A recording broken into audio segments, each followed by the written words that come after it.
What up, world of YouTube? It's your girl, Miss Sparkle Mama.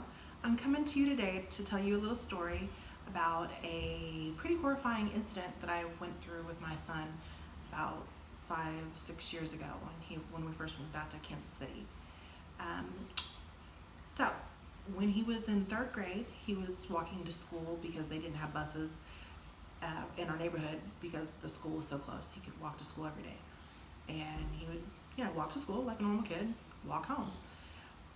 Until one fateful Friday afternoon, he forgot to come home.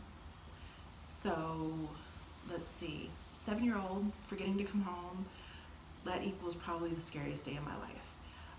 I got home from work around 6 o'clock and there was no sign of him. No books on the floor, no bag on the floor, no books scattered as they usually was when I walked through the door. I scoured my house, I looked in the closets, I was underneath the house in the crawl space, everything screaming. I went across to the neighbors, have you seen Zaire? And, they're yelling. So I had to call the police. And because it was only a small amount of time, they couldn't do an Amber Alert. We actually had taken a picture that morning for something, and they were able to spread that to the officers in the neighborhood, and it took about 30-45 minutes for them to find him. Hands down, scariest time of my life. I was a hot flippin' mess. I was crying. I mean, you talk about guilt to the utmost millionth degree, not being able to be home when he got home, not knowing that he wasn't home. I'm a terrible mother, you name it, I went through it. And then we got the radio that they found him. And he was about 3 or 4 blocks over, playing with some kids that he didn't usually play with. So, they drive him home in the police car, and I'm like, oh my gosh, where were you? What happened? And he was like, I forgot to come home, Mama. You forgot to come home. Now I'm like, oh, my baby, bawling. And he's like, I just forgot to come home, Mama. I was just playing with my friends. I was like, wow, okay. I think the intensity of the way his brain is wired with the autism truly clicked at that moment.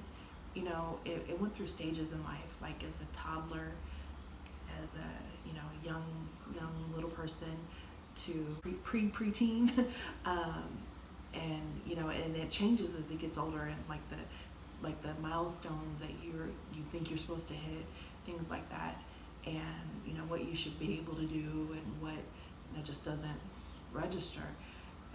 That really registered with me that day as to like his thought process. It was so innocent and so simple. He just simply forgot to come home one day, and he was playing with his friends, and he was hanging out, and they were playing baseball or something. I mean, he was kicking it. He was having a good time, and I was like, wow, what do you really do? Like, what is really going on with my life? My son could have been kidnapped. As a parent, as a mother, you definitely go to worst case scenario automatically. It's been 2.5 hours. No one's heard from him. No one's seen him. It's over. It was pretty intense, and he ended up.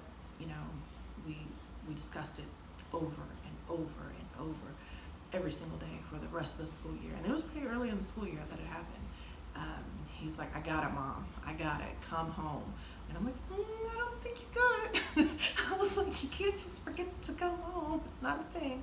And, him not coming home has not happened again. But it's always something new. It evolves. It just happened to be that at that day. And, thank God every day that my son was playing with some friends.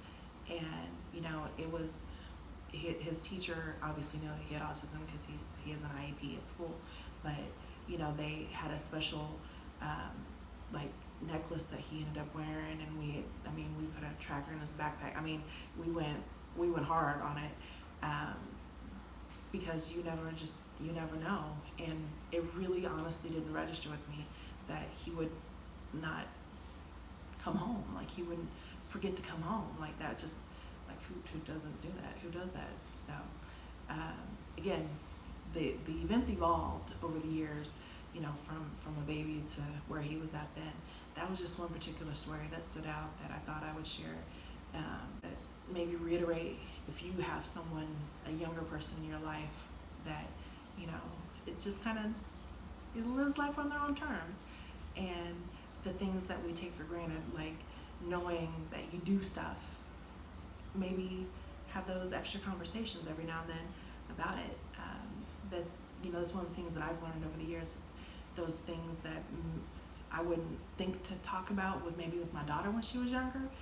We definitely talk about all the time. We talk about everything. Nothing is off the board. So I just thought I would share that and just know that you get through it, and it sucks, and it's hard, so hard. Worst day of my life, hands down. But he came home and he was good, you know, and he wasn't having a meltdown. He just was hanging out with his friends, and so yeah. If you have experienced that and you want to share your feelings, feel free. You know, open up the discussion. I've had many other episodes and stories like this that I'm willing to share over time. If you have one you want to share, what you went through, what you experienced, how you handled it, feel free. I would love to have a communication on this. It's important that we, you know, expose situations and how we handle them. So maybe if it comes up for someone else, this is what we did. You know, I put trackers on him in his backpack. He didn't know it for years. I can do it on his phone now, so it's way easier. You know, he's a young adult. He has a phone. You know, we have the I track your phone thing. So what would you do?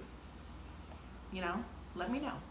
But that's all I got for today. Hit that like, subscribe, and feel free to communicate whatever you want. And I would love for you to join me for my next video. And if no one's told you they love you today, just know that I do.